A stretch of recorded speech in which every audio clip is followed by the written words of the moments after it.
कृष्ण विचार में आपको स्वागत है दोस्तों मैं आपको एक ज़रूरी बात बताने जा रही हूँ, जिसको आप ध्यान से सुनिएगा। मेरे गला में प्रॉब्लम है, जिसकी वजह से मैं अच्छे से बोल नहीं पाती हूँ, तो आप लोग मेरी वीडियो को इग्नोर मत कीजिएगा। मैं बहुत ही कष्ट से बोलती हूँ। आप लोग मेरे चैनल को ज़्यादा से ज़्यादा शेयर कीजिएगा। Thank you. चलते हैं वीडियो की तरफ। रिश्तों में सबसे बेहतर वही रिश्ता होता है जो किसी गलती के बाद हल्की सी माफ़ी और थोड़ी सी मुस्कुराहट के साथ पहले जैसा हो जाए। जो आपसे जलते हैं उनसे घृणा कभी ना करें, क्योंकि यही तो वो लोग हैं जो यह समझते हैं कि आप बेहतर हैं। जब समय आपके विपरीत चल रहा हो तो शांत रहना सबसे बेहतर है। जो होने वाला है वो होकर ही रहता है, और जो नहीं होने वाला है वो कभी नहीं होता है। ऐसा निश्चय जिनकी बुद्धि में होती है उन्हें चिंता कभी नहीं सताती है। गीता में लिखा है, जब भक्ति में मन लगने लगे तो समझ लेना आपने भगवान को नहीं, भगवान ने आपको चुना है। कोई कुछ भी बोले, स्वयं को शांत रखो, क्योंकि धूप कितनी भी तेज क्यों ना हो समुद्र को सुखाए नहीं करती। कान भरने वाले से हमेशा सावधान रहें, या अच्छे रिश्तों को भी बिगाड़ देते हैं। योग्यताएं कर्म से पैदा होती है, जन्म से हर व्यक्ति शून्य होता है। उस आदमी से हमेशा सावधान रहो जो बात नहीं करता, और उस कुत्ते से जो भौंकता नहीं है। इस जगत में सत्य से भी बड़ा सत्य प्रेम है, और जिसके प्रति प्रेम है उसके प्रति असत्य होना मुश्किल है। पूरी दुनिया की सबसे खूबसूरत जोड़ी मुस्कुराहट और आंसू है। इन दोनों को एक साथ मिलना मुश्किल है, लेकिन यह दोनों जब मिलते हैं वो पल बहुत ही खूबसूरत होता है। जब समुंदर में कश्ती लेकर आ ही गए हैं तो अब तूफानों से क्या डरना। प्रभु का रास्ता बड़ा सीधा है और बड़ा उलझा भी। बुद्धि से चलो तो बहुत उलझा, और भक्ति से चलो तो बड़ा सीधा। विचार से चलो तो बहुत दूर, और भाव से चलो तो बहुत पास। जिस दिन हम यह समझ जाएंगे कि सामने वाला गलत नहीं है, सिर्फ उसकी सोच हमसे अलग है, उस दिन जीवन से सब दुख दूर हो जाएंगे। इंसान से इंसान को दूर करने वाली सबसे पहली चीज है जुबान, और दूसरी चीज है पैसा। रिश्ते निभाने के लिए बुद्धि नहीं, दिल की शुद्धि होनी चाहिए। सत्य कहो, स्पष्ट कहो, सम्मुख कहो। जो अपना होगा समझ जाएगा, जो पराया होगा वह छूटेगा। भीड़ से हटकर अपने लिए नया जहान ढूंढो। गलतियां सब निकालते हैं, आप समाधान ढूंढो। जो जरूरी है आपको वह परमात्मा आपको जरूर देगा, जब जरूरत है तभी देगा। आपकी जल्दबाजी से कुछ नहीं होगा। सब्र करना सीखिए।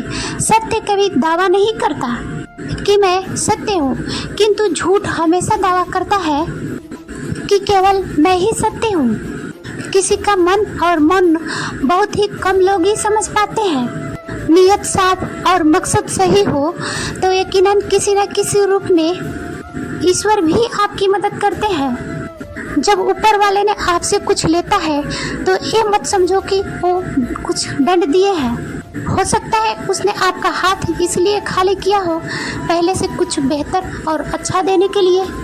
रिश्ते हो या रास्ते, जब तक ठोकर नहीं लगते हैं तब तक अपनी सही जगह का ज्ञान नहीं हो पाता। अंत में अर्थी उठाने वाले 4 ही लोग काफी हैं। अब न ज्यादा लोग अच्छे लगते हैं और ना ही किसी से अच्छाई की उम्मीद है। रिश्ता उसी से रखो जो इज्जत और सम्मान दे। मतलब की भीड़ बढ़ाने का कोई फायदा नहीं। बदनामी की डर तो सिर्फ उसमें होती है जिनमें नाम कमाने की हिम्मत नहीं है। श्री कृष्ण कहते हैं उन्हें छोड़ देना ही उचित है जो आपका होने का मूल्य ना जानता हो। दिल से रिश्ते निभाने वाले नसीब से मिलते हैं, वरना हम सफर पाकर भी ना जाने कितने लोग उदास हैं। सब लोग कहते हैं सीता और द्रौपदी के कारण रामायण हुई थी और महाभारत। किसी ने यह नहीं कहा कि नारी का सम्मान नहीं करने का अंत है रामायण और महाभारत। जिस इंसान का गुस्सा ज्यादा आता है वह अंदर से उतने ही नर्म और इमोशनल होता है, और साथ साथ इनकी तर्क शक्ति भी बहुत तेज होती है। ऐसे लोग काफ़ी ईमानदार और खुले विचार के होते हैं। रिश्ते में विश्वास और मन में प्रेम हो तो रिश्ते कभी नहीं टूटते हैं। यदि कोई योग्य मित्र मिला है तो उसके साथ चलो, वरना अकेले ही ठीक हो।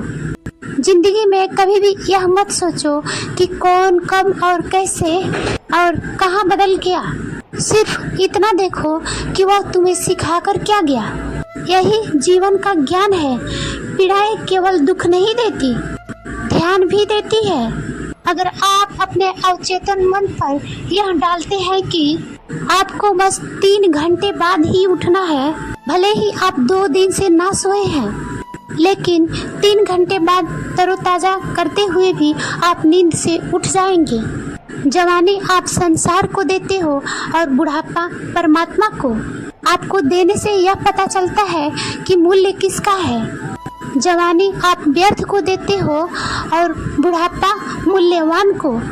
जब शक्ति होती है तब आप गलत करते हो, और जब शक्ति नहीं होती है तब आप कहते हो कि अब अच्छा करेंगे। स्वयं विचार करें। अगर आप दूसरों को विचारों से अपनी जिंदगी चलाएंगे तो एक दिन आप अपने आप को खुद एक पिंजरे में पाएंगे। अगर कोई रास्ता आपको डरा रहा है तो समझ लेना कि आगे बहुत बड़ी सफलता मिलने वाली है। मछलियाँ भी खुश हो गई यह जानकर कि आदमी भी आदमी को जाल में फंसा रहा है। जीवन एक रेलगाड़ी है, जब तक चलती रहती है लोग आते जाते रहते हैं। कभी तेज चलती है तो कभी धीमी चलती है, कभी स्टेशन पर रुकती है। कुछ नए लोग आते हैं तो कुछ पुराने उतर जाते हैं, पर सफर चलता रहता है। जब आखिरी स्टेशन आता है तो सब उतर जाते हैं, कोई साथ नहीं रहता। इसी का नाम जीवन है। जब अच्छा समय नहीं रहा तो बुरा भी नहीं रहेगा। अगर अंधेरा है तो रोशनी भी होगी।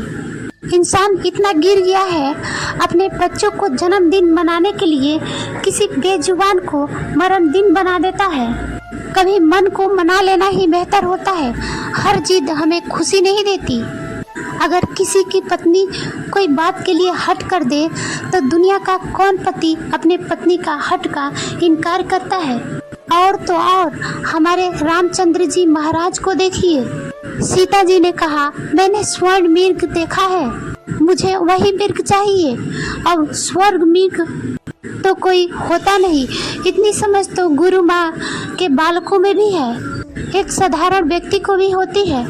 लेकिन जानकी जी ने कहा कि स्वर्ण मृग मैंने देखा है और वह मुझे चाहिए। श्री राम जी के बार बार समझाने पर भी उन्होंने हठ नहीं छोड़ा। श्री राम को तो फिर उस मायावी मृग के पीछे जाना ही पड़ा। कैकेयी स्त्री हठ का तो सबसे बड़ा उदाहरण है। उसने अपने पति से हठ किया कि राम को 14 वर्ष का वनवास दो और मेरे पुत्र को 14 वर्ष तक राजगद्दी पर बैठा दो। यह न्याय उचित तो था नहीं, नीति विरुद्ध था। राजा दशरथ जानते थे कि उनके दिए हुए वरदान का कैकेयी दुरुपयोग कर रही है, फिर भी उनको स्त्री हट के आगे झुकना पड़ा। बात अगर बाल हट की तो बच्चा अगर जिद कर ले तो उसकी पूरी परिवार उसको जिद पूरा करने में जुट ही जाएगा। हालांकि हट को तो बुरा ही माना गया है, फिर भी अगर बालक हट करे तो उसे समझा दी जाती है, यह सोचकर कि बच्चा है, जिद कर रहा है। अगर स्त्री कोई बात मनवाना चाहे तो उसके पति और घर के अन्य सदस्य उसके बात को मानते तो हैं, पर उसके लिए एक मजबूरी हो जाती है। इसीलिए तो उसके हट को अच्छा नहीं मानते हैं। आप जैसे करते हैं वैसे ही फल मिलता है। अक्सर आपने कुछ लोगों को हमेशा परेशान रहते देखा है। वे किस बात से परेशान है इसका अंदाजा लगाना सबकी बस की बात नहीं होता है। आदमी जैसा कर्म करता है वैसे ही उसको फल प्राप्त होता है। ऐसी कहानियाँ और कथाएं आपने बहुत ही पढ़ी और सुनी होगी। आज हम इससे जुड़ी एक कहानी के बारे में बताने जा रहे हैं। एक समय की बात है, एक गांव में दो किसान रहते थे। वह खेती के साथ साथ ही बागवानी भी करते थे। एक अपने खेत में आम उगाए थे तो दूसरे ने अपने बागवान में लीची उगाए थे। फलों के सीजन में उनके बागवान में अच्छी पैदावार हुई तो वे दोनों अपने अपने फल बाजार में बेचने के लिए गए। बाजार से लौटते समय वो दोनों ने अपने लिए 5 किलो फल बचा लिए थे। वापस लौटते समय दोनों किसान रास्ते में मिले। दोनों एक दूसरे से बातें करने लगे। आम वाला किसान बोला, मैंने फल बचा तो लिए, लेकिन इस बार खूब फसल हुई है और हम लोगों ने खूब आम खाए हैं। अब खाने का बिल्कुल भी मन नहीं है। लीची वाले ने किसान कहा, यही हाल मेरा भी रहा। दोनों ने यह फैसला किया कि दोनों आपस में फल बदल लेते हैं। आम वाले ने लीची ले लिए और लीची वाले ने आम।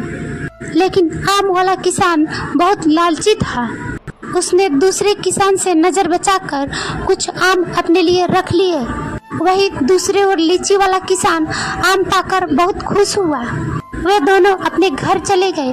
घर जाकर लीची वाले किसान ने आम अपने पूरे परिवार में बांटा, पूरे परिवार में खिलाया और उसे बहुत ही अच्छी नींद आई। लेकिन आम वाला किसान रात भर शंका में जागता रहा। उसको यह लग रहा था कि उसी की तरह लीची वाला किसान ने लीची छुपाकर तो नहीं रख ली है। वह उस रात बहुत परेशान रहा। इस कहानी से हमें यही सीख मिलती है कि जैसा जो व्यक्ति रहता है उसकी वैसे ही सोच रहती है। एक बार एक व्यक्ति अपने कार को बड़ी ही प्यार से पोंछ रहा था। तभी उसकी बेटी पत्थर से कार पर कुछ लिखने लगी।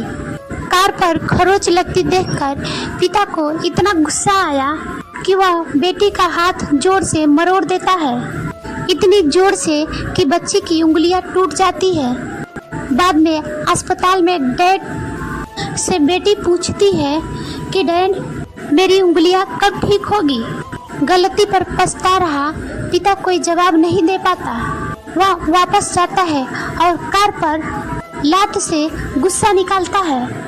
कुछ देर बाद उसकी नज़र उसी खरोंच पर पड़ती है जिसकी वजह से उसने अपनी बेटी का हाथ तोड़ा था। बेटी ने पत्थर से लिखा था, आई लव यू पापा। इस कहानी से हमें यही सीख मिलती है कि गुस्से और प्यार की सीमा नहीं होती। याद रखिए कि चीज़ें इस्तेमाल के लिए होती है और इंसान प्यार करने के लिए, लेकिन होता इससे उल्टा है। लोग चीज़ों से प्यार और लोगों को इस्तेमाल करते हैं। हमारे दुखों का 5 कारण है। जो अपना मन चाहा प्राप्त होने पर कहते हैं प्रभु की कृपा है, पर मन के विरुद्ध होने पर उदास हो जाते हैं। यही प्रभु की कृपा का अधूरा कारण दुख का पहला कारण है। दूसरे का कुछ भी हो, उसका चाहे अहित हो चाहे वह दुखी हो, पर हमारा भला होना चाहिए। हमारे यह मलिन स्वार्थ हमारा दुख का कारण है। हमें वर्तमान में जो वस्तुएं प्राप्त है या अभिलाष है, उनके छीन जाने या ना मिलने का निरंतर बने रहने वाला भय होता है। हमारे दुखों का तीसरा कारण है जो हमें करना चाहिए वह ना करना, और जो करना चाहिए वह ना करना, और जो नहीं करना चाहिए उसको करना। यह हमारे दुखों का चौथा कारण है। हमें निमित्त बनाकर कहीं कुछ सुंदर घटना हो जाने पर उसका सारा श्रेय हम अकेले ही ले लेना चाहते हैं। यही अहम भाव हमारे दुखों का 5वां कारण है। स्वास्थ्य सबसे बड़ी दौलत है। संतोष सबसे बड़ी खजाना है। आत्मविश्वास सबसे बड़ा मित्र है। ईश्वर सिर्फ मिलाने का कार्य करते हैं। रिश्तों में दूरियां या नजदीकियां बढ़ाने का कार्य मनुष्य स्वयं करता है। मन की झूठ पकड़ी गई, कई दफा हम अपने सच से दूर भागते हैं। हम नहीं जानते या जानना नहीं चाहते कि आखिर हम चाह क्या रहे हैं। एक तरफ कहेंगे कि हम उनको देखना नहीं चाहते और दूसरे तरफ कहेंगे कि वह हमसे बात क्यों नहीं कर रहे हैं। फिर कहेंगे कि किसी से कोई उम्मीद नहीं करेंगे और फिर चाहे हम उम्मीद हमेशा रखते हैं। इस तरह एक साथ दो विरोधी विचार हमारे दिमाग में चल रहे होते हैं। ऐसे में कुछ पल ठहरे और अपने विचारों को देखिए, कुछ देर उन विचारों को समय बिताइए और फिर देखना आपका मन शांत जरूर होगा। जय श्री कृष्ण दोस्तों, आज के वीडियो में बस इतना ही।